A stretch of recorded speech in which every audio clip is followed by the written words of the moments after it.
Quem não vai ter que ouvir do mesmo jeito, né? Ou tem que ir embora.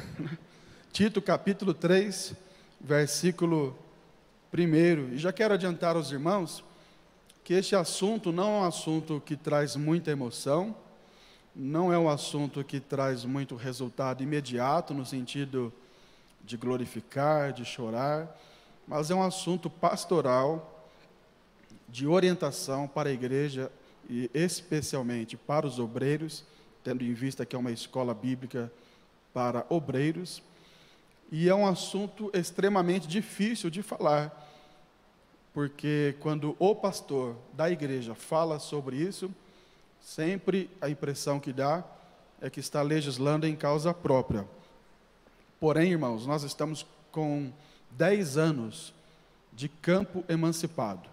A igreja de Birigui fez no mês passado 10 anos. Nós realizamos aqui um culto de gratidão a Deus por estes 10 anos. E a gente precisa crescer. Todos nós temos uma fase, ou algumas fases na vida, né? A pessoa nasce e passa a fase de criança, sem responsabilidade, e só alegria, só festa. Depois vem a fase de adolescente, jovem, adulto, ancião, e cada uma dessas fases a gente tem que viver e atentar para as responsabilidades de cada fase dessa. Da mesma forma é a igreja. A igreja, quando ela inicia, especialmente quando se trata de um campo, ela tem a sua fase do primeiro amor, tudo é alegria, tudo é festa, mas depois vem outras fases que a gente precisa crescer, não só em quantidade, mas também em qualidade no nosso comportamento, como agir como obreiros do Senhor, como membros do campo, da igreja onde nós servimos, para que nós possamos ter um comportamento, uma postura digna da qual nós fomos chamados para servir ao Senhor. E dentre essas responsabilidades nossas como crentes e especialmente como obreiros, está a obediência, que é o assunto que nós vamos tratar aqui. A Bíblia diz lá em Tito, capítulo 3, versículo 1: admoesta-os a que se sujeitem. A palavra sujeitem aí é a mesma que obedecer, né? Então, admoesta-os a que se sujeitem aos principados e potestades, que lhes obedeçam e estejam preparados para toda boa obra. Versículo 2 diz assim: que a ninguém infamem, nem sejam contenciosos, mas modestos, mostrando toda a mansidão para com todos os homens. Versículo 3: porque também nós éramos, noutro tempo, insensatos, desobedientes, extraviados, servindo a várias concupiscências e deleites, vivendo em malícia e inveja, odiosos, odiando-nos uns aos outros. Amém. Este texto, ele trata da orientação do apóstolo Paulo para Tito, que pastoreou a igreja em Creta, e Paulo o deixou ali com a responsabilidade de ensinar os irmãos e também naquela igreja e naquela região formar obreiros. E dentre muitas orientações que o apóstolo deixa para Tito, para que ele repasse para a igreja e para o ministério, uma delas é que eles deveriam ser sujeitos, obedientes às autoridades. A palavra autoridade aqui no texto, potestades, principados, que são autoridades, ela é bem ampla. Ela se refere tanto a autoridades no sentido da vida social, política, como também a autoridades no sentido ministerial, dentro da igreja do Senhor Jesus. Não quero fazer comentários detalhado sobre este texto, nem sobre esta carta, mas apenas usar este texto para que fique gravado no seu coração, na sua mente, sobre a necessidade que todos nós temos de estarmos sujeitos a autoridades. Temos uma vida pautada no princípio da obediência. E Paulo deixa bem claro aqui, que agora, como crentes, eles deveriam obedecer. E ele mostra no versículo 3 que em outra época não era assim. Em outro tempo, eles eram extraviados, desobedientes, pessoas sem regras, pessoas sem comprometimento com autoridades. Mas agora, como crentes, eles tinham o dever, a obrigação de se submeterem às autoridades, tanto civis como autoridades religiosas e espirituais. E quando nós falamos de obedecer a autoridades, para ficar bem claro em nossa mente, a gente precisa lembrar sobre a nossa vida, desde o nosso nascimento. Nós nascemos e sempre, em toda a nossa vida, querendo ou não, estivemos sujeitos às autoridades e, de certa forma, tendo que obedecer, ou por amor, ou por imposição. Mas antes, vamos lembrar, o que é obediência? É sujeitar-se à vontade de alguém. É estar sob, a palavra sob quer dizer estar embaixo de alguém ou de algo. Então, estar sob autoridade, ou seja, alguém está acima de nós, alguém manda em nós, e se somos obedientes, nós estamos sob, embaixo da autoridade desta pessoa. Obediência significa também não resistir. Aquela pessoa que resiste, em outras palavras, nós chamamos de teimosa, né? Você fala, olha, o caminho é aqui, pela direita, e ele vai pela esquerda, né? Não estou falando aqui politicamente agora. Cada um tem a sua ideologia política, né? Mas não foi politicamente que eu disse. Você diz, o caminho é este, e a pessoa vai por outro caminho. Essa pessoa, ela é resistente. É alguém que resiste às autoridades. Mais ou menos como o Senhor falou para Paulo, né, quando teve encontro com ele no caminho de Damasco, o Senhor falou para ele, duro é para ti recalcitrar contra os meus aguilhões. O aguilhão era o instrumento que obrigava o animal a tomar um certo rumo, um certo caminho. Então, o domador ou a pessoa que estava ali trabalhando no campo, ele usava o aguilhão para espetar o animal, e o animal, através daquele aguilhão, ele entendia, não é? Pela força, pela dor, que o caminho a trilhar era aquele determinado caminho que o seu dono estava determinando através do aguilhão.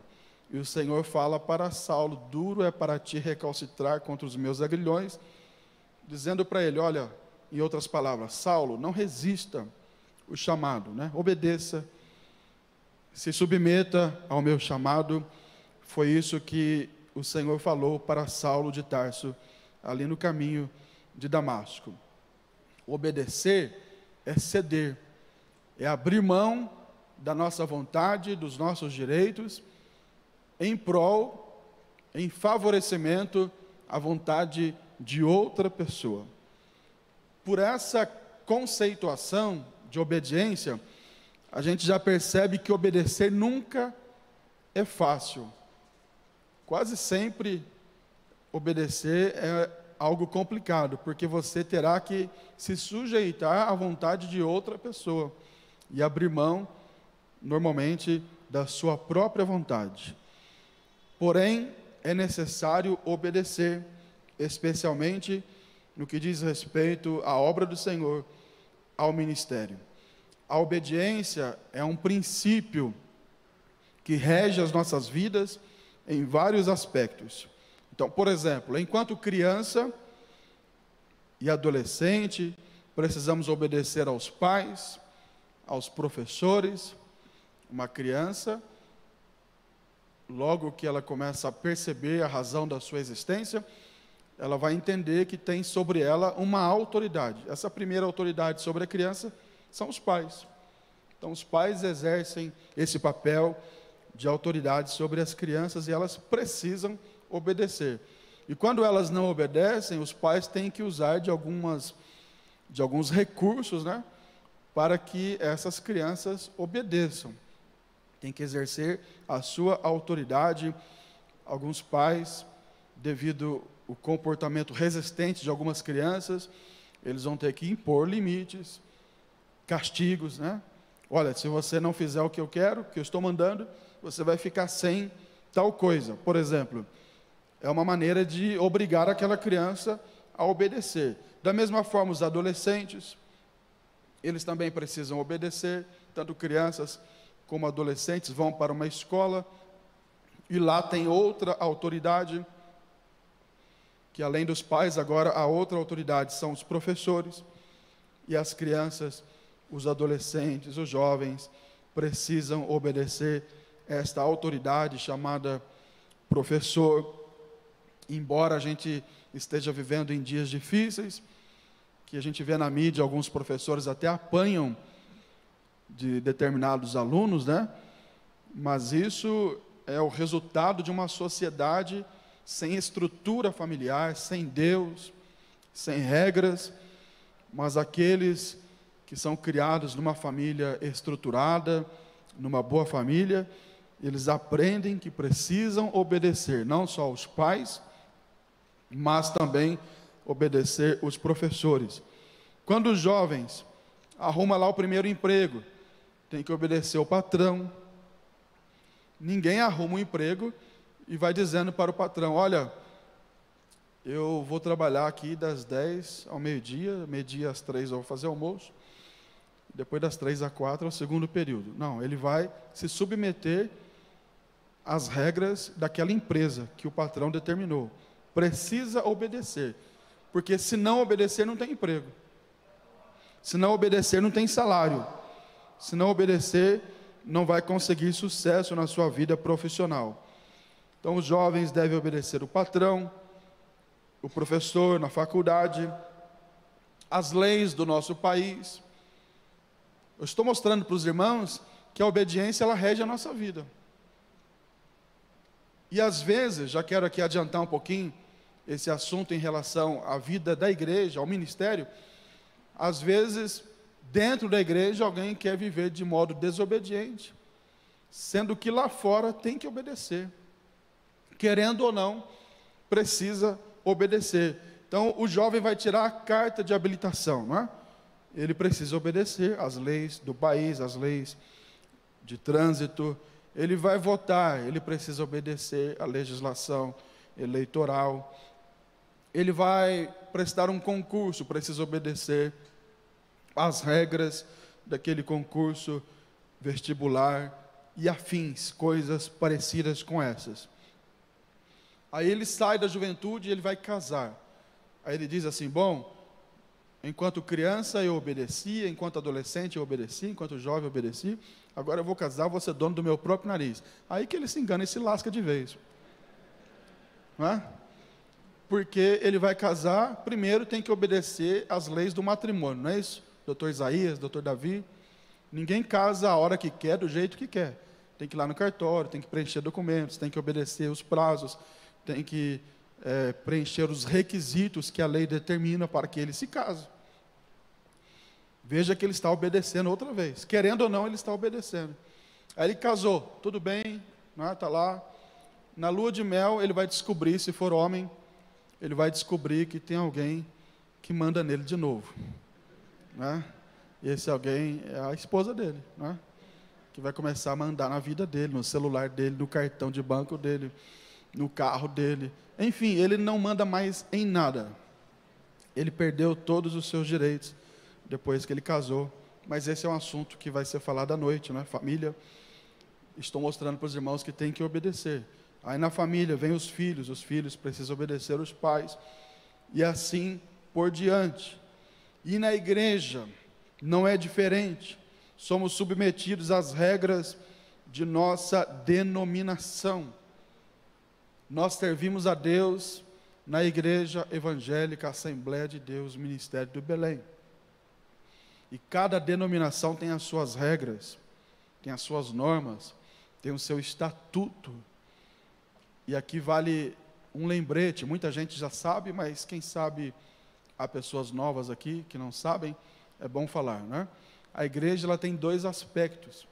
O aspecto espiritual, que é a igreja de Cristo na terra, o organismo vivo, que é composto de pessoas de várias denominações, da Assembleia, da Batista, da Presbiteriana e de várias igrejas, denominações que compõem a igreja de Cristo, que é chamada teologicamente na Bíblia de igreja invisível. A gente não vê, ela está no meio de todas as denominações. Esse é o aspecto da igreja como organismo vivo, igreja de Cristo. E essa igreja, ela sobreviveu durante os milênios, os séculos, independente de estruturas eclesiásticas, institucionais. O que é isso? Nem sempre a igreja teve um templo, nem sempre a igreja teve uma estrutura que nós temos aqui, de orquestra, de conjunto, de microfone, de som. Em determinadas ocasiões, no passado, e hoje, inclusive, acontece isso também, em determinados lugares do mundo, a igreja não tem essa estrutura física, um local específico para congregar, não tem documentos, CNPJ para comprar, para vender, mas ela não deixa de ser a igreja de Cristo, ela continua viva, e sobre esta igreja Jesus falou: as portas do inferno não prevalecerão contra a minha igreja. Impérios, reis poderosos já tentaram destruir essa igreja, não conseguiram e não vão conseguir, porque sobre ela paira uma promessa: ela jamais será destruída. Esse é o primeiro aspecto da igreja. Mas a igreja tem o segundo aspecto, que é o aspecto humano, institucional. Aí que entra denominação, ministério, estruturas físicas, CNPJ, conta bancária, tudo que a igreja precisa para ter uma vida razoável, sob o ponto de vista social, econômico, humano. E essa igreja, instituição, ela tem regras que são estabelecidas pelo estatuto da igreja. O estatuto da igreja, ou o regimento interno, em alguns casos, ele vai determinar como é o funcionamento da igreja. Por exemplo, o que precisa fazer para ser membro da igreja. Vamos dar um exemplo nosso. Para ser membro da Igreja Evangélica Assembleia de Deus, Ministério do Belém, não pode ser pessoas que vivam amasiadas, por exemplo, né? Em união estável. Precisa estar casado para se tornar membro da igreja. Para ser membro da igreja, a nossa igreja, estou falando da nossa igreja, Assembleia de Deus, não pode ser homossexual, tem que ser homem ou mulher. O caminho do meio, a nossa igreja não aceita, e nem a Bíblia aceita. Não vou entrar nesse assunto agora, que não é o tema, mas nem a Bíblia aceita isso. É pecado, à luz da Bíblia. Mas os irmãos sabem, estou falando isso porque algumas igrejas, já no Brasil, aceitam membros assim, inclusive batismo. Há pouco tempo, semana passada, a gente viu, alguns devem ter visto, um vídeo de uma famosa artista, não vou falar o nome dela, é Tami Miranda, ela se batizou, não é, numa igreja assim, não é, que aceitou ela ser batizada dessa forma. É pecado, à luz da Bíblia, sim. Mas se a regra da igreja lá aceita, amém. Só que aqui não aceita. Aqui nós não aceitamos. Então são regras. Então se alguém chegar aqui e falar: olha, eu sou homossexual, eu quero me tornar membro dessa igreja, quero batizar, quero ser obreiro, quero cantar, tocar guitarra. Ah, eu quero participar aí da igreja. A igreja vai falar não. Aí eles vão falar, mas vocês têm preconceito. Não é preconceito, são regras. A gente até dá o endereço da igreja da Lana Holder, fala, vai lá congregar com a Lana Holder, ela te aceita lá. Mas aqui não se aceita. Jesus te ama, nós te amamos, mas a regra é essa. Aqui você não pode ser membro da igreja, porque é uma regra da igreja como instituição, e também bíblica, mas não quero entrar nesse ponto agora. Estou mostrando que é preciso obedecer. Então, irmãos, na igreja é assim também, somos submetidos às regras de nossa denominação. Outro exemplo, né? Nós temos uma regra para os obreiros da Igreja Assembleia de Deus, quase todas elas são assim, né? As Assembleias de Deus, eles não usam barba, e eles usam terno, gravata, é regra. Então a gente tem que parar com aquela discussão infantil, de falar assim, mas é pecado eu dirigir o culto só de tênis e camiseta e calça jeans, os cultos oficiais da nossa igreja. Alguns eventos de jovens a gente até flexibiliza um pouco, mas é pecado? Não, não é pecado, nunca foi pecado esse tipo de coisa. Não se trata de pecado, se trata de regra de convivência, regra social. Aí aqueles mais tapados e gostam de polêmica dizem assim, mas me prova na Bíblia onde está escrito terno e gravata. Irmão, não tem na Bíblia terno e gravata. Não existia terno e gravata. São regras sociais. Não é isso? Se amanhã ou depois a igreja estabelecer, olha, a partir de hoje, os pastores da igreja, Assembleia de Deus, vão dirigir o culto de vestido.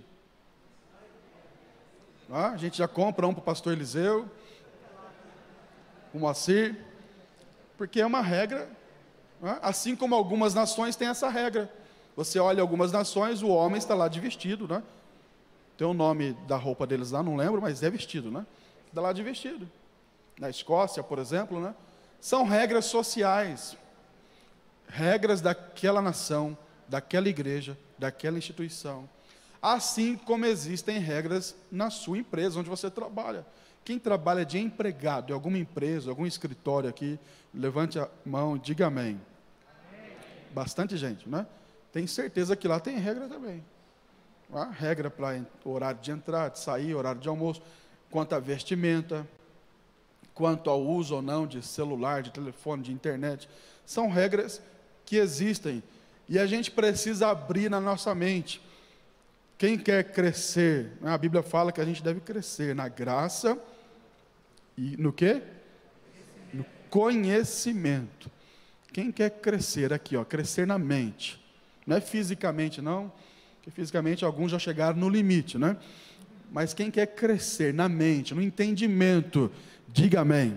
Amém. Então diga pelo menos para 2 pessoas aí, a sua oportunidade é agora, na escola bíblica. Você abrir a sua mente.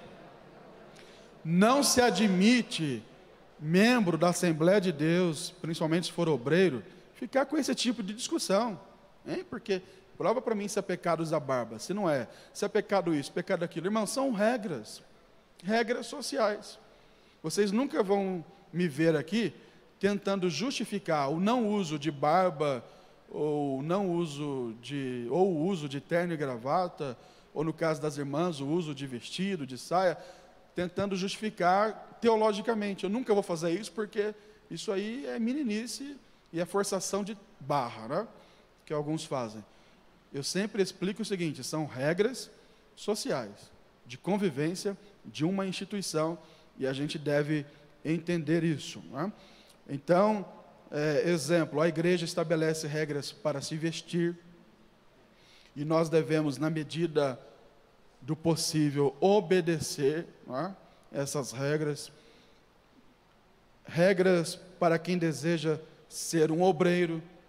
Hoje serão consagrados alguns obreiros, e eles preencheram fichas, cadastro, e lá tem perguntas. Você, exemplo, é batizado com o Espírito Santo? Para ser consagrado a diácono, presbítero, evangelista e pastor na nossa igreja, se exige o batismo com o Espírito Santo, com a evidência inicial do falar em línguas estranhas. Então nós não podemos quebrar essa regra. Alguém diz, mas o irmão é tão bonzinho, é tão capacitado, mas se ele não cumpre essa regra, nós devemos esperar, né? Porque é uma regra estabelecida pela nossa igreja. Uma outra regra estabelecida para quem vai ser obreiro, ser dizimista, aluno da escola dominical, aluno e frequentador do culto de ensino. Aí alguém diz assim, mas a igreja exige muito. Lá na igreja do Joãozinho, lá da esquina, lá não tem essas regras, irmão, vai para lá. É simples. Não estou mandando ninguém sair daqui, né? Só estou dizendo o seguinte, se eu estou aqui, eu tenho que estar submisso às regras desta igreja. Se eu sirvo a Deus aqui na Assembleia de Deus, Ministério do Belém, eu tenho que me submeter às regras da igreja do Belém. Ah, mas eu não concordo com isso. Concordando ou não, tem coisa que eu, lá no íntimo também, alguma coisa eu não concordo. Só que a igreja, a instituição, ela é muito maior do que eu, do que a mim, do que você. Ela está no Brasil há 111 anos. Não tem ninguém aqui que é mais velho que ela, ninguém que fundou essa igreja, ninguém que estabeleceu as regras. Então, nós chegamos depois. Se nós chegamos depois, nós temos que nos submeter àquilo que já foi determinado pela nossa igreja e servir a Jesus com alegria. O que a gente tem que fazer é olhar o todo. Bom, se tem um ponto aqui que eu não concordo, que me incomoda, eu olho o todo, mas na minha igreja eu amo, porque tem palavra, o louvor é uma bênção, e a igreja tem isso que eu gosto, tem aquilo que eu gosto. Tem um pontinho lá que eu não gosto, mas eu não vou abrir mão da igreja por causa daquele pontinho. É igual no casamento. Quem é casado aí? Diga amém. Amém. Eu tenho certeza que você não concorda com tudo que a sua esposa faz e nem ela concorda com tudo que você faz. Mas por que você continua casado com ela ou com ele? Porque você olha o todo, não é? Tem alguma coisinha que ela faz lá que você não gosta, de repente o arroz é muito seco, ou é muito molhado, ou o feijão é sem sal, mas você suporta, porque no pacote, no todo, tem muita coisa boa que você fica feliz ao lado dela ou ao lado dele. Então você abre mão de algumas coisinhas, detalhes, para o bem do seu casamento. Hoje serão consagrados alguns obreiros. Então, por favor, não venha depois de alguns meses, de alguns anos, pastor, porque eu estou falando coisa que acontece, são experiências ministeriais. Aí vem depois, pastor, porque eu estou lá na congregação do pastor Eliseu, estou lá com o Kerlano, estou lá com o Alessandro, e tem umas coisinhas lá que eu não concordo. Bicho é bobo mesmo, né, irmão? Eu sempre digo assim, mas eu também tenho umas coisinhas que eu não concordo. Mas você não foi chamado para ficar concordando ou não concordando, você foi chamado para obedecer e servir a Jesus. Já estou apertando um pouquinho, porque se tiver que desistir, irmãos, dá tempo. A consagração é daqui a pouco. Dá tempo de desistir, falar, não quero isso para mim, não vou em frente. Mas se você entrou, vá até o fim, em nome de Jesus. Deus não te chamou para você ficar com picuinha, porque lá no departamento eu não concordo muito com a regente, não concordo muito com o músico, não concordo muito com o maestro. Vamos abrir mão dos nossos caprichos e desejos e obedecer e fazer aquilo que está no Salmo 100, servir ao Senhor com alegria. Para ninguém dormir, levante uma das suas mãos aí bem alto. Se você quiser, levante as duas e diga, eu vou servir ao Senhor com alegria. Vamos continuar servindo ao Senhor com alegria, servindo ao Senhor com alegria. Bendito seja o nome do Senhor. Se os irmãos olharem lá em 2 Timóteo, capítulo 3, versículo 15, o apóstolo Paulo, ele diz assim, 2 Timóteo, capítulo 3, 1 Timóteo, capítulo 3, versículo 15, 14 e 15, ele diz assim, escrevo-te estas coisas, esperando ir ver-te bem depressa, mas se tardar, para que saibas como convém andar na casa de Deus, que é a igreja do Deus vivo, a coluna e firmeza da verdade. O apóstolo Paulo está dizendo para Timóteo que ele estava escrevendo esta carta, essas orientações, para que ele, Timóteo, e a igreja, os irmãos, os obreiros, soubessem como convém andar na casa de Deus. Ou seja, em outras palavras, Paulo está dizendo o seguinte: olha, eu estou orientando vocês para que vocês saibam que na casa de Deus não se anda do jeito que vocês querem, mas é do jeito que está sendo estabelecido aqui pela palavra. Paulo está dizendo, tem um jeito que convém, não é? E a gente tem que saber qual é esse jeito que convém andar na casa de Deus e andarmos. É tão interessante essa questão de obediência, de regras, que quando também o apóstolo Paulo escreve para a igreja em Corinto, no capítulo 14, a partir do versículo 26, ele trata ali de organizar o uso dos dons espirituais. Ele coloca regras até para os dons espirituais. Nós que somos pentecostais, a gente tem a falsa concepção, a falsa ideia de que o mover do Espírito é algo sem regra. Cada um faz o que quer, cada um profetiza do jeito que quer, cada um glorifica do jeito que quer. Mas quando a gente olha para a Bíblia, especialmente 1 Coríntios capítulo 14, versos 26 a seguir, a gente encontra ali Paulo estabelecendo regras até para profetizar. Até no falar em línguas estranhas, ele estabelece regras. Ouvimos aqui ontem sobre o movimento pentecostal, do neopentecostalismo, esses movimentos que aparecem aí pela internet, de exageros, de meninices, que acontecem, isso faz parte, acontece no meio da igreja, porém o crente maduro, o obreiro, ele precisa entender que até para glorificar a Deus, até para cultuar ao Senhor, nesse mesmo texto ele estabelece regras quanto ao culto. Quando vocês se reunirem, um tem um salmo, outros cânticos espirituais, outro doutrina, ele vai estabelecendo regras até para o culto. Não é de qualquer jeito o culto, não é de qualquer jeito a adoração. Escute bem o que eu vou te falar, o nosso Deus é um Deus de regras. O nosso Deus é um Deus organizado.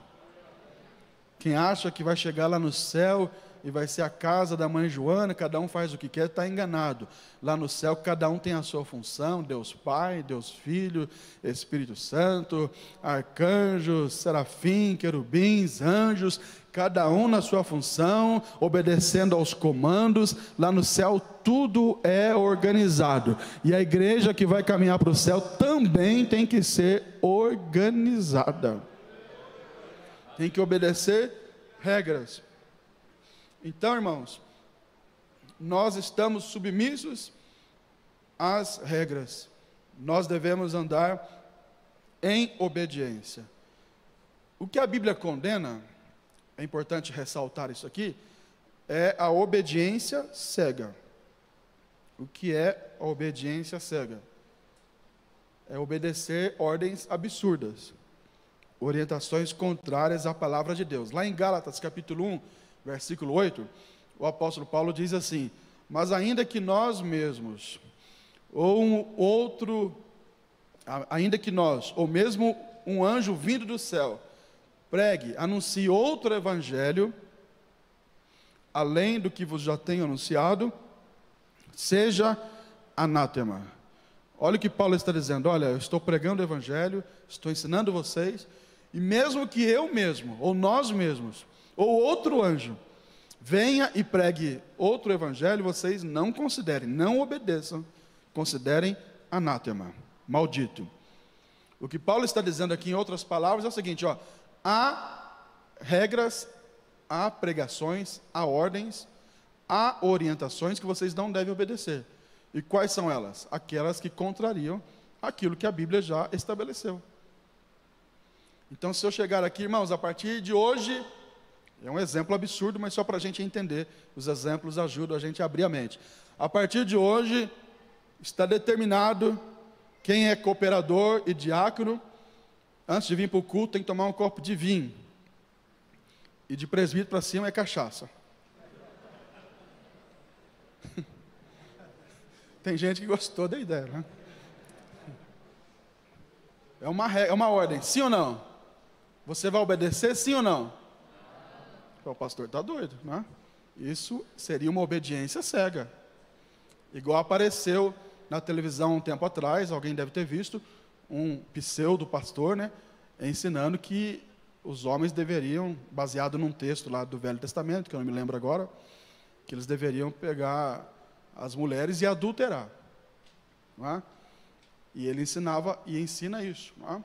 Eu estava na Bolívia, lá esses dias, numa escola bíblica, e conversando com um pastor de lá, ele disse para mim de uma seita, que eles chamam de igreja evangélica, mas é uma seita, lá na Bolívia. Ele disse para mim, sabe aquela pessoa, tal, foi para essa seita.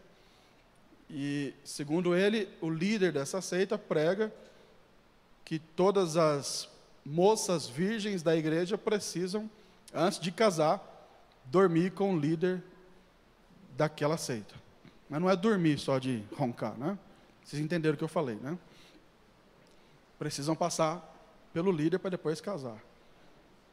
Quem está lá e obedecer nessa regra é obediência cega, não é? Porque contraria a palavra de Deus.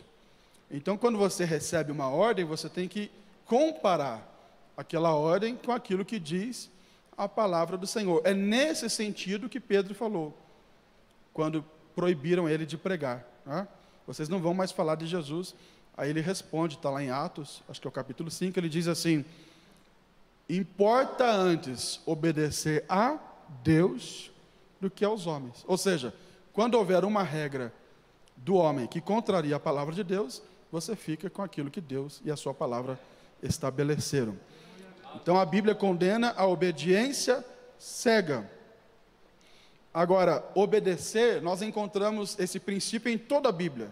Exemplo, no Velho Testamento, Deus exigia obediência do seu povo. Vamos ler Deuteronômio capítulo 28, verso 1. Vamos ler alguns versículos para os irmãos observarem o princípio da obediência lá no Velho Testamento. Diz assim, e será que se ouvires a voz do Senhor, teu Deus, tendo cuidado de guardar todos os seus mandamentos, que eu te ordeno hoje, é uma ordem, não é? O Senhor teu Deus te exaltará. Irmãos, aqui há um princípio, daqui a pouco a gente lê mais.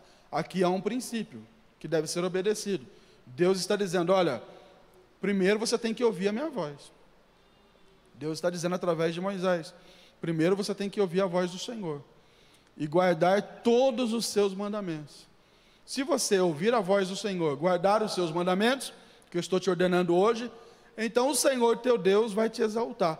O que acontece é que no ministério tem muita gente querendo exaltação, mas vivendo em desobediência.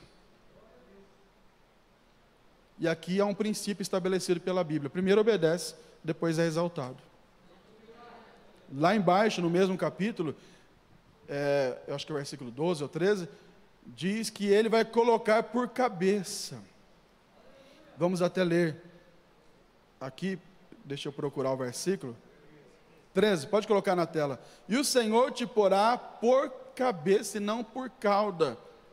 Aí você pega esse versículo e fala, olha que bênção, Deus nos chamou para a gente ser exaltado, para a gente ser cabeça e não cauda. Só que se esquece que tem um requisito para chegar nesse ponto. Você precisa primeiro obedecer a ordem dada por Deus. No caso aqui foi através de Moisés e hoje é através da liderança da igreja.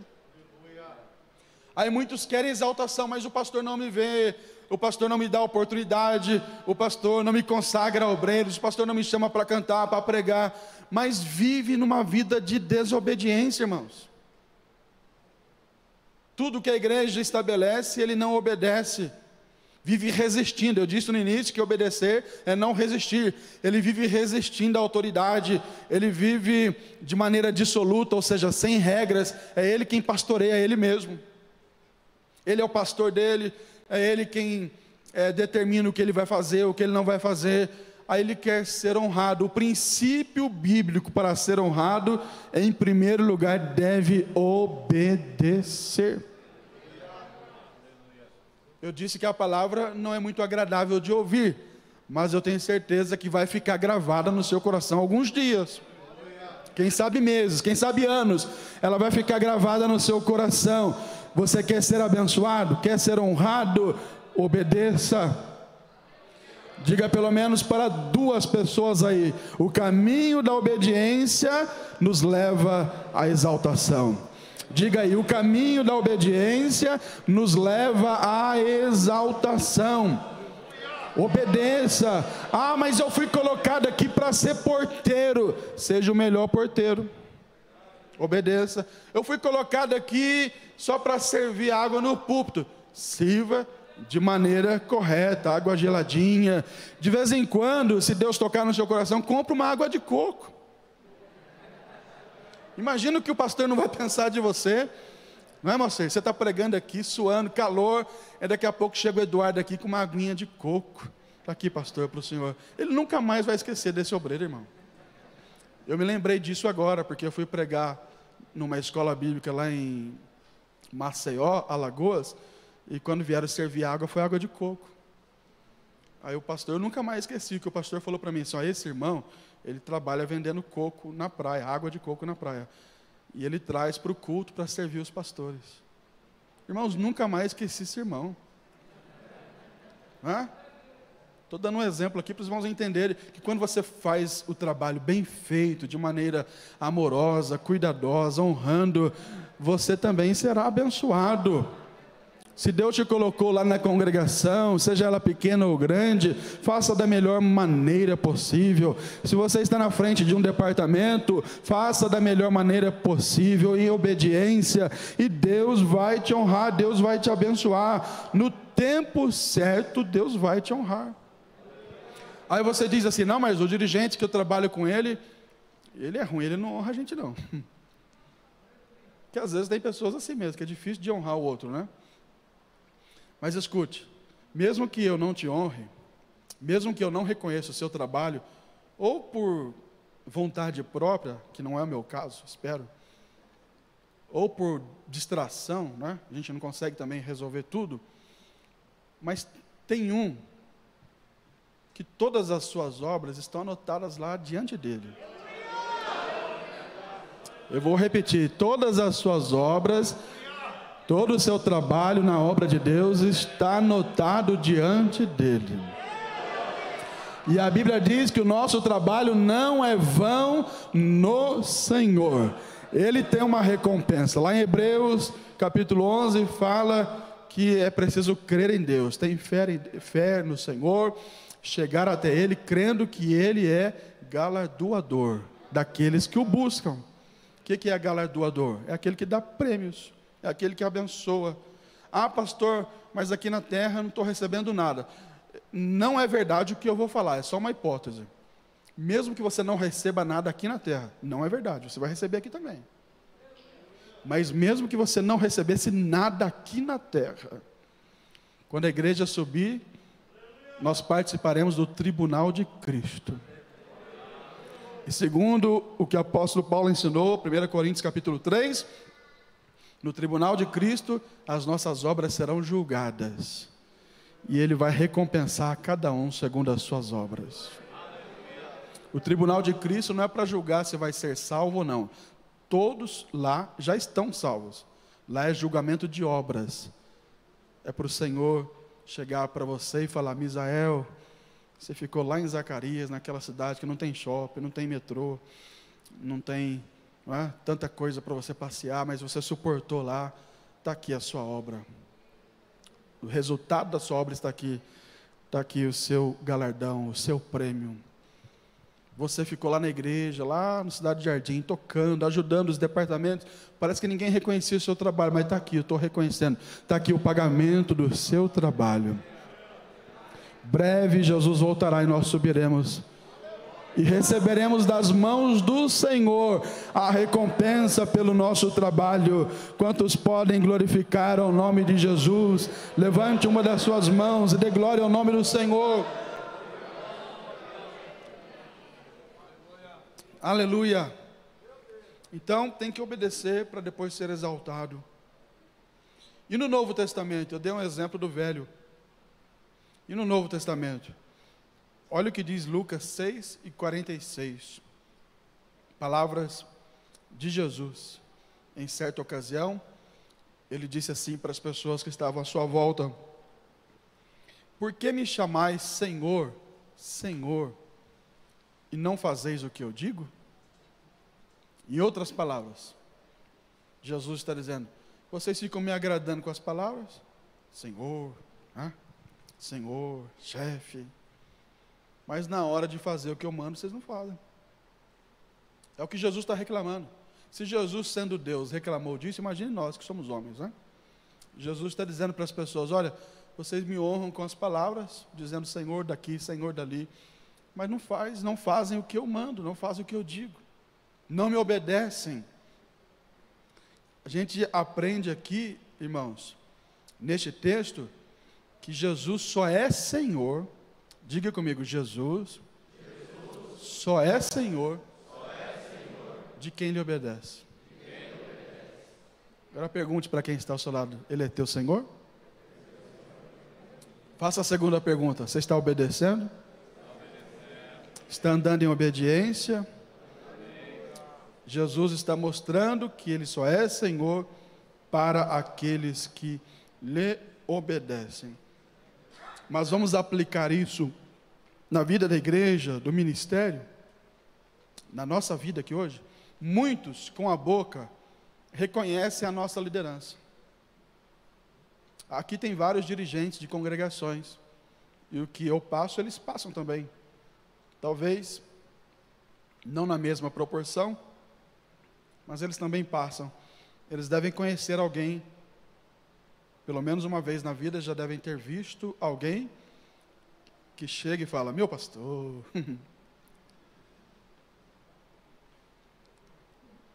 Vem aqui, Alessandro, vou te usar como cobaia. Você é o pastor hoje, tá? Meu pastor. Aí chega, depois você passa álcool aí da mão. Meu pastor, meu chefe, que alegria te ver, meu chefe, meu pastor, tamo junto, hein? Hashtag tamo junto, pastor. Conta comigo, viu, meu pastor? Fala amém. Amém. Amém. Fala obrigado. Obrigado. Amém. Conta comigo, pastor. Meu pastor, meu pastor. Aí você me dá uma ordem, vai embora. Aí eu encontro o Moacir. Esse pastor nosso aí, Moacir, não está com nada não. Me mandou lá, representar ele lá naquele lugar, lá tão longe. Vou obedecer não. Vou obedecer não, Moacir. Pastor não está com nada não. O Moacir é um bom conselheiro? Fala aí, Moacir. Vai, rapaz, senão a batata vai assar para o seu lado. Ele falou baixinho ali, eu falei: fala no microfone. Aqui eu honrei o pastor com a boca, né? Deixei ele feliz. Olha, esse obreiro aí é um obreiro bom, né? Porque a gente é besta, a gente fica feliz mesmo. Puxa vida, está me honrando, né? Que obreiro bom.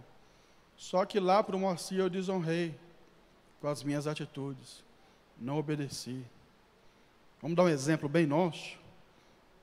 Manda eu entregar o relatório aí no dia certo. Fala aí, traz o relatório para o tesoureiro. Traz o relatório no dia certo para o tesoureiro. Ô, meu pastor. Primeiro sábado de cada mês. Ô, meu pastor, conta comigo, tamo junto, viu? Olha, tamo junto, obrigado, viu? Vamos, senhor. Não consegui terminar o relatório, não. O pastor é muito exigente. Ai, só pensa em dinheiro, pelo amor de Deus. Estou honrando aqui e desonrando aqui. É o que Jesus está falando. Obrigado, pastor. Pode sentar. Honra com a boca, mas desonra com as atitudes. Não estou dizendo para você não honrar com a boca, mas se você falar alguma coisa, que as suas atitudes comprovem aquilo que você falou. É a mesma coisa de eu chegar aqui diante da igreja e falar: meus irmãos, olha, eu amo tanto a minha esposa, mas não consigo ter uma atitude boa para com ela. Não tenho coragem nem de pagar uma pizza para ela. No máximo, paga uma coxinha da rodoviária vencida 2 semanas. Honra com a boca e desonra com as atitudes. E no ministério acontece isso. Honra com a boca e desonra com as atitudes. Diga para alguém que está ao seu lado: honre com a boca e com as atitudes também. Quer ver só um outro exemplo dado por Jesus de pessoas assim? Porque esses obreiros, irmãos, essas pessoas são obedientes só na aparência. Parece que é, mas não é. Parece que estão obedecendo, mas estão mentindo, estão enganando. Vamos ler Mateus, capítulo 21, abra a sua Bíblia. Mateus, capítulo 21, versículo 28. Jesus dá um exemplo aqui, através de uma parábola. E ele diz assim: mas que vos parece? Mateus 21, 28. Quem não achou, olha na tela. Mas que vos parece? Um homem tinha 2 filhos, e dirigindo-se ao primeiro, disse: filho, vai trabalhar hoje na minha vinha. Próximo verso, verso 29. E ele respondeu, porém, e disse: não quero. Olha só, o pai chegou para o primeiro filho e falou: filho, vai trabalhar na minha vinha. Vai lá hoje trabalhar. E ele respondeu de imediato: não quero. Foi uma resposta dura. Com certeza magoou o coração do pai. Mas depois, ele pensou bem: não, eu vou obedecer meu pai. Ele se arrependeu e foi. Foi dura a resposta, sim ou não? Mas ele acabou obedecendo depois, se arrependeu e fez o que era certo. Agora, olha o segundo tipo de crente, de obreiro, o filho número 2. E dirigindo-se ao segundo, falou-lhe de igual modo. Ou seja, falou para ele: filho, vai trabalhar na minha vinha. E aí, ele: eu vou, pai, eu vou sim. Oh, conta comigo. Tamo junto. Vou lá, pai. Ó, já estou pegando a enxada aqui, o carrinho de mão. Estou indo, pai, estou indo já. Aí o pai virou as costas, o que ele fez? Não foi. Mentiroso. Olha o outro versículo, o 30. Dirigindo-se, versículo 31, né? Qual dos 2 fez a vontade do pai? Jesus pergunta. Aí disseram, o primeiro. E é verdade a resposta. Porque o primeiro falou que não ia, mas acabou se arrependendo e foi. O que Jesus está mostrando aqui? É preferível você falar que não vai fazer, que não pode fazer, e depois, se conseguir, você faz, do que você prometer que vai ajudar, que está junto, que vai cooperar, que vai fazer, e depois não vai. Você só mentiu, só falou para agradar. Mas todos nós que estamos aqui hoje, estamos aprendendo a sermos obreiros de verdade. Levante uma das suas mãos e diga aí: igreja, pastores, contem comigo. Isso é verdade? Você pode confirmar dizendo glória a Deus? Você está pronto para obedecer? Agora escute: só obedece quem ama. Pastor, onde está escrito isso? João capítulo 14, João capítulo 14, verso 23. Olha o que diz João 14, 23. Jesus respondeu e disse-lhe: se alguém me ama, está na condicional. Ele não está dizendo que alguém lhe ama.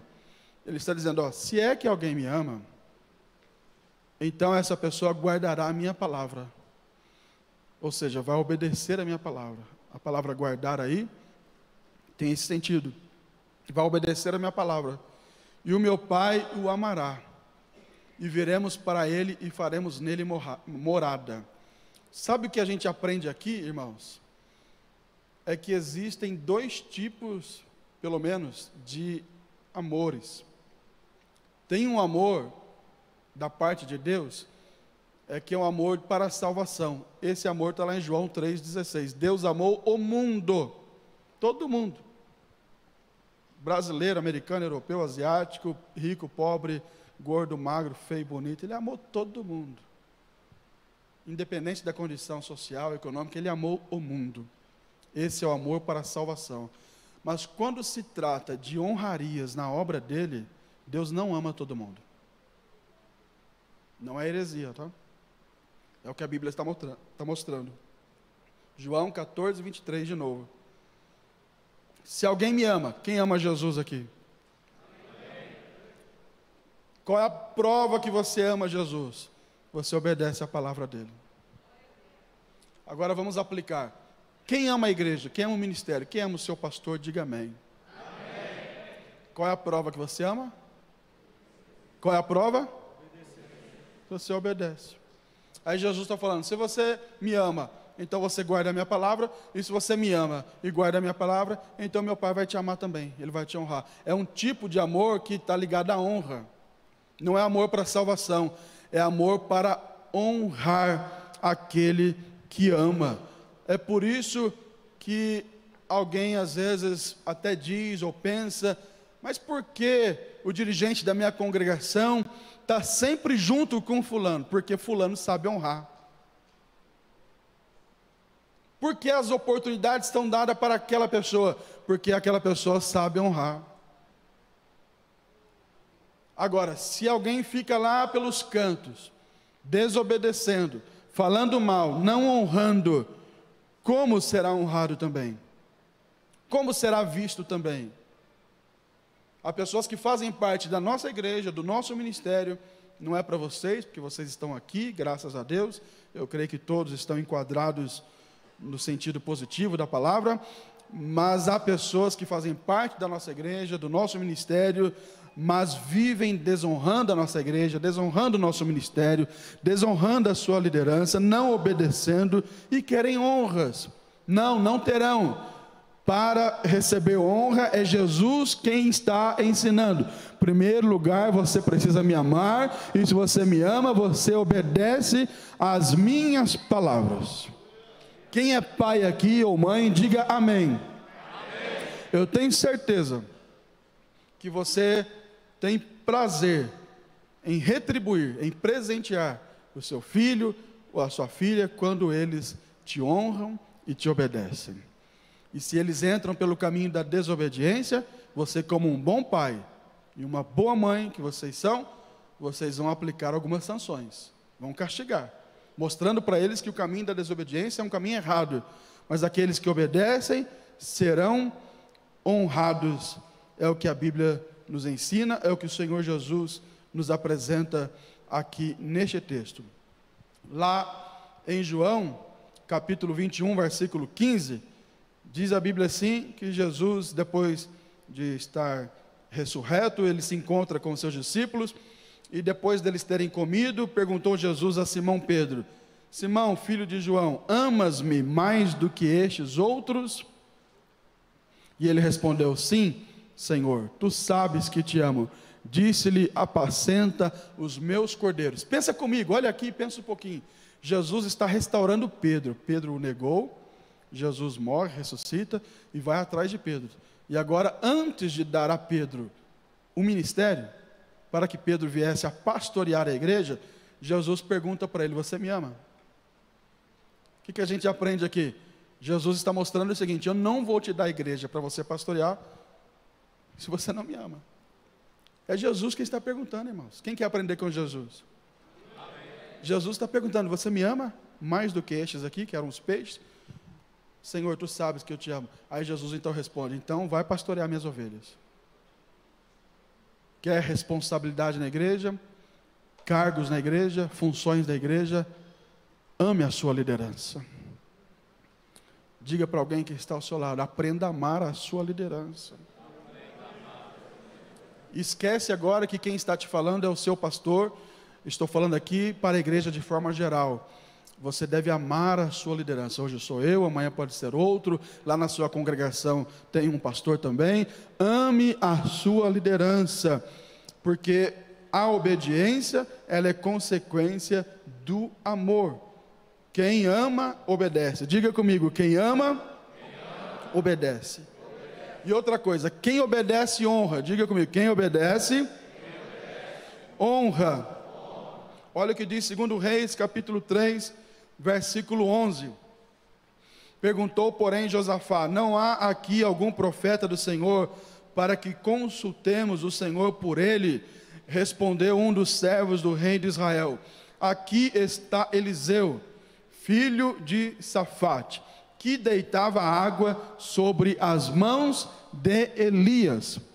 3 reis estavam unidos para guerrear contra, me parece que eram os moabitas.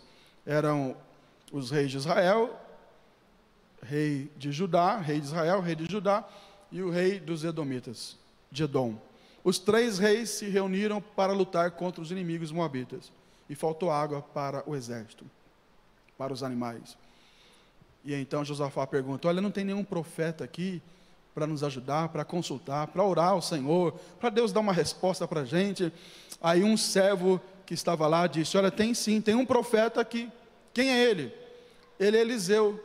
E aí apresentou o currículo dele. Interessante que quando ele apresenta o currículo de Eliseu, ele não disse os milagres que Eliseu fez. Ele poderia ter dito: olha, Eliseu, aquele que fez tal e tal milagre assim, e lembra daquele milagre, daquela cura, da multiplicação do azeite, da farinha, lembra de Eliseu, aquele que faz milagres? Ele não disse nenhum milagre de Eliseu, ele disse sobre o serviço de Eliseu. Quando perguntaram: quem é o profeta? E responderam: é Eliseu. Quem é Eliseu? É aquele que ficava servindo água, deitando água nas mãos do profeta. Sabe o que a gente aprende aqui? Muito mais do que a sua bonita pregação, muito mais do que os milagres que Jesus faz quando você prega, você será reconhecido pela sua fidelidade e obediência. Vou repetir para quem não pegou, pegar. Muito mais do que a sua bonita pregação, do que os batismos com o Espírito Santo que Jesus faz quando você prega, do que a cura divina, você será reconhecido pelo seu serviço, a sua fidelidade, a sua obediência, a sua liderança. Quantos estão compreendendo? Digam amém, dêem glória ao nome de Jesus. O que trouxe para Eliseu a condição de naquele momento ser chamado para resolver aquele problema, foi o fato dele ser um bom servo de Elias, e deitar água na mão de Elias. Elias caminhando, fazendo a obra, pregando, profetizando, e tinha ao seu lado o seu servo Eliseu, que deitava água.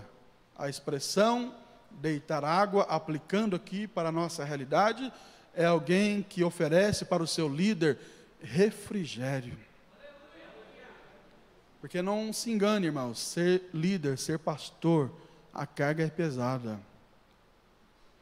Às vezes são noites de sono, de aflição, ou noites sem sono, né? Sem dormir, de aflição, de angústia, perseguições, lutas, provações, desafios, até enfermidades, sejam físicas e outras que atingem aquele que está na frente do trabalho, na frente da obra do Senhor. Estão aqui esses pastores, dirigentes, e eu pergunto para eles: é fácil, sim ou não? Não é fácil. Mas Deus levanta no meio do povo alguns Eliseus, que na hora da aflição eles vêm e oferecem água, que fala de refrigério. E eu pergunto: o que você está oferecendo para o seu pastor? É água ou é brasa? Tem gente que está numa luta terrível, numa aflição terrível, e ele, ao invés de oferecer refrigério, oferece mais luta ainda. Brasa, fogo, alguns pepino, outros abacaxi, não é? Não, você foi chamado para deitar água na mão do seu líder. A igreja, a Assembleia de Deus, Ministério do Belém precisa ser diferenciada. Alguém tem que olhar para nós e ver: olha, o campo de Birigui é diferenciado, tem homens e mulheres ali que servem com alegria, que honram, que obedecem. Quantos querem ser essas pessoas? Levante uma das suas mãos e dê um glória ao nome de Jesus.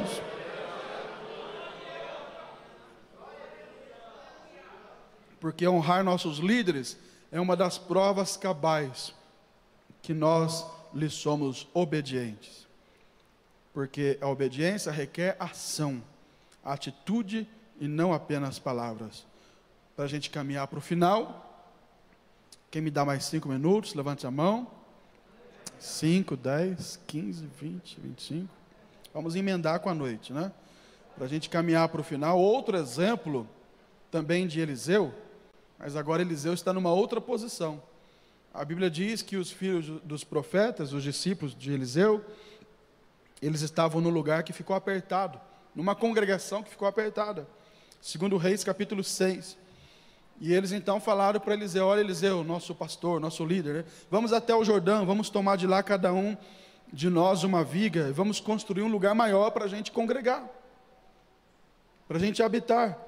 E Eliseu recebeu aquele projeto da parte dos seus discípulos, dos seus cooperadores, e Eliseu deu o aval, e falou: não, pode ir, pode trabalhar, pode fazer a obra do Senhor. Aplicando aqui para a nossa realidade, é como se o pastor falasse: não, ô Alessandro, pode fazer lá, faz os trabalhos, faz o congresso, faz a campanha, faz lá a festa. Como se eu falasse: não, Ademir, faz lá o trabalho lá no Canaã, eu estou dando o aval para ele trabalhar. Foi o que Eliseu fez, ele deu o aval para os seus discípulos trabalharem. Quando eles falaram para ele: Eliseu, a gente precisa construir um lugar maior, pode ir, vocês têm o projeto, têm a força, têm a vontade, podem fazer. Só que lá no meio dos obreiros de Eliseu tinha um inteligente. Pergunte para quem está ao seu lado: você é inteligente? Você é sábio? Lá no meio, Gil, tinha um inteligente, que parou e pensou: peraí, a gente vai desenvolver esse projeto aqui, o pastor autorizou, Eliseu autorizou, mas tem o seguinte, vamos chamar ele para ir com a gente?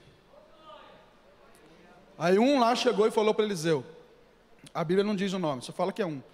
Chegou lá e falou: Eliseu, profeta, vem com a gente, vamos junto. Eu acho que Eliseu só estava esperando o convite, porque tem coisa que o pastor fica só esperando. Será que ele vai convidar? Será que ele vai falar? Porque hoje em dia, abrindo aqui um parênteses, mas dentro do assunto, hoje em dia, tem alguns jovens aqui, é bom ouvir isso aqui também, viu? E os pais ensinam os filhos, e os pastores ensinam os membros. Tem jovem que começa a namorar, não fala com o pastor. Aí depois leva uma panelada da namorada na cabeça, dá uma briga, uma confusão, e vem procurar a gente. E pastor, estou com um problema. Qual que é o problema? Minha namorada, eu nem sabia estar namorando. A gente fica sabendo pelo Facebook. E os caras de pau da marca a gente. Não vem pedir conselho.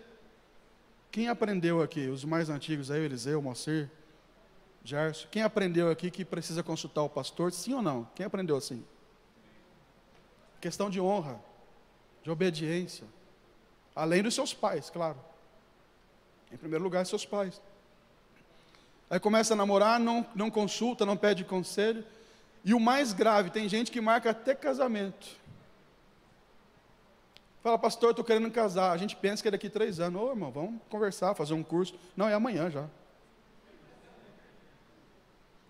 E aqui é que a gente vai fazer a cerimônia, né? Precisa, irmãos, convidar o seu líder para os seus projetos. Precisa convidar o seu dirigente para os seus projetos. Vamos sair dos jovens um pouquinho e entrar na área dos obreiros. Faz um trabalho na igreja, convida o pastor, até da Adventíssima do 7º dia ele convida. Até do Testemunho de Jeová ele convida. Mas não convida o pastor dele. Aí o Facebook vem e marca a gente também. Não sabe honrar o pastor. Mas o pastor é ocupado, ele não vai. Ele pode até não ir, mas ele manda alguém. E se ele puder, ele vai. Igual lá, fiquei devendo domingo lá no Colinas, estava na Bolívia, mas foi alguém lá, o Davi foi me representar. Quando ele vai lá, é o pastor que está indo. E assim por diante, nos departamentos, fazem eventos, fazem trabalhos, confraternizações, o pastor fica sabendo pela internet também.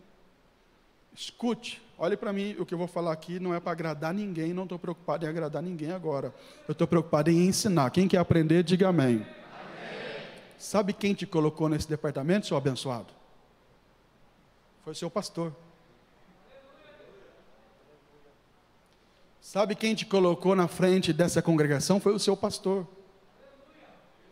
Então aprenda a honrar em nome de Jesus. Porque se você honrar, você também será honrado. Bendito seja o nome do Senhor. Aí o servo de Eliseu falou: olha, vamos com a gente, Eliseu. Eliseu foi. Aí aconteceu um problema lá, os irmãos conhecem a história, o cabo do machado caiu, né? O machado afundou. E quando o machado afundou, a quem ele recorreu? Ao profeta. Ô profeta, o machado caiu. E não era meu, era emprestado. A Bíblia diz que o profeta então orou, buscou o Senhor e Deus deu uma estratégia para ele ali, o machado flutuou e deu de volta o machado para aquela pessoa. Qual é a aplicação aqui? Se ele não tivesse chamado profeta para ir com eles, o problema iria acontecer da mesma forma. Aí ele teria que passar vergonha, se fosse hoje, né, de ligar para o pastor, mandar uma mensagem: ô pastor, vem aqui que deu um problema aqui na congregação.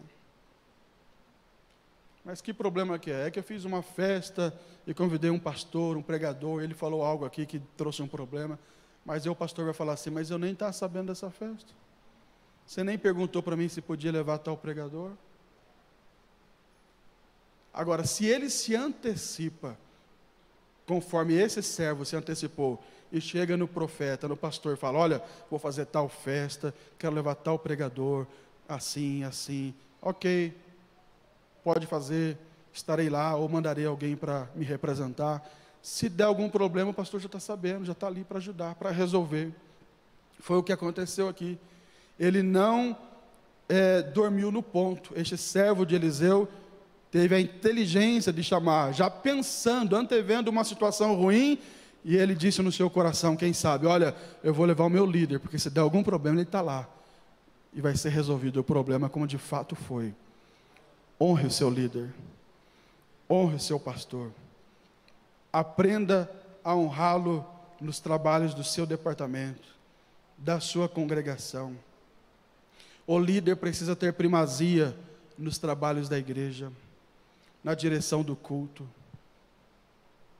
Se o seu pastor está presente no culto, e você é o dirigente do culto, de jovens, das irmãs, ou lá na congregação, o seu pastor chegou, não comece o culto sem ele dar o aval. Chegue até ele e fala: pastor, chegou a hora do culto, o senhor quer que comece? O senhor vai começar? Eu posso começar? O senhor tem outra pessoa? O pastor precisa ter a primazia nas festas, nos congressos da igreja. Se você convidou um pregador e o seu pastor chegou lá, o dirigente da sua congregação, ou o seu pastor presidente, ou que seja o presidente da convenção, o pastor José Wellington chegou, ele é o pregador. O outro tem que esperar. Ah, mas ele veio lá da China, fica esperando, volta para a China sem pregar. É o pastor convidado. Claro que o pastor é o pastor da igreja, né? Claro que o pastor da igreja, ele tem bom senso, né? Em alguns casos ele vai falar: não, deixa a pessoa pregar, veio de longe, mas você precisa passar a oportunidade para ele. Na oração, vai fazer ali um almoço, um jantar, uma confraternização, aí precisa orar para liberar o pessoal para comer, e o pastor está ali. Você não deve orar, você deve chamar o seu pastor e falar: pastor, o senhor quer orar? Vai mandar alguém orar? Agora tem gente que já atravessa, começa orando, falta de respeito, de obediência, de honraria. Na realização de cerimônias, se você congrega, vou perguntar de novo, quem quer aprender, diga amém. Amém. Você congrega, virá para cá agora, lá no PV, congrega lá, e você vai casar. Tem duas pessoas que por direito devem fazer o seu casamento: o dirigente da sua congregação ou o seu pastor presidente. Você fala com ele, ou o seu pastor presidente. Se a pessoa congrega com a gente, vai casar, quer trazer o padre, né? Um exemplo aqui bem absurdo, mas quer trazer qualquer outra pessoa e congrega aqui. Não, você tem que consultar o seu pastor. Agora, se tem alguém da sua família que é um pastor, que você queira que essa pessoa faça parte da cerimônia, você educadamente peça ao seu pastor. Pastor, eu tenho um tio, tenho um avô, tenho um primo que é pastor também, ele vai estar aqui, eu queria que ele orasse por mim, que ele desse uma palavra, o que o senhor acha? E o seu pastor vai decidir se sim ou se não. Quem está aprendendo, diga amém. E para concluir, Paulo diz assim, Tessalonicenses capítulo 5, verso 12: agora vos rogamos, irmãos, que acateis com apreço os que trabalham entre vós, e os que vos presidem no Senhor e vos admoestam, e que os tenhais com amor, em máxima consideração, por causa do trabalho que realizam. Hebreus 13, 17 diz assim: obedecei aos vossos pastores, e sede submissos para com eles, pois velam por vossa alma, como quem deve prestar contas, para que façam isto com alegria e não gemendo, porque isto não aproveita a vós outros. Fiquemos em pé.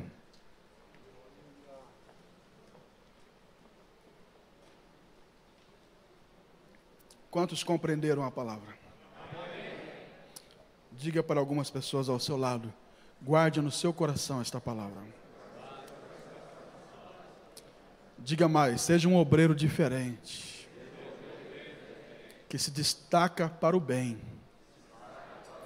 Que alguém olhe para você e diga: ali está um bom obreiro, um bom cooperador, um bom dirigente, alguém que sabe honrar, obedecer.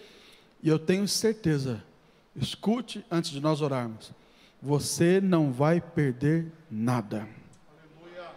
O obediente, aquele que honra, aquele que é submisso, nunca perde nada, ele só ganha.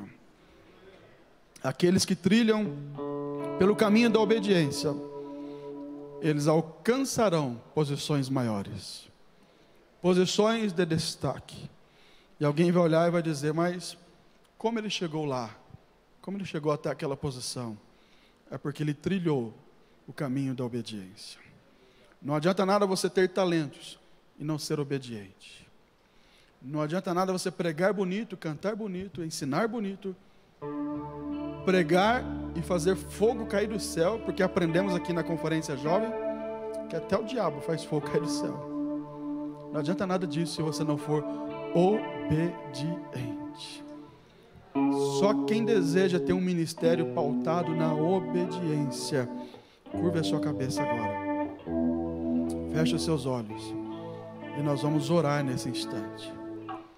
Eu convido aqui Pastor Moacir para estar orando com todos vocês, para que esta palavra tenha efeito na vida dos obreiros deste campo, e que nós sejamos um campo diferenciado, de obreiros obedientes, submissos, que aprenderam a honrar o seu pastor, a sua igreja, o seu ministério. Alguém vai até te chamar de bobo, está lá o bobo, desculpa a expressão mais forte aqui, está lá o trouxa. Mas não se preocupa com isso não. Há alguém que está olhando por você e vai te abençoar. Lá no céu é Deus, e aqui na terra é a sua liderança, aqueles que estão sobre você. Oremos com o pastor Moacir. Glória a Deus. Pai do Senhor, vamos orar ao nosso Deus.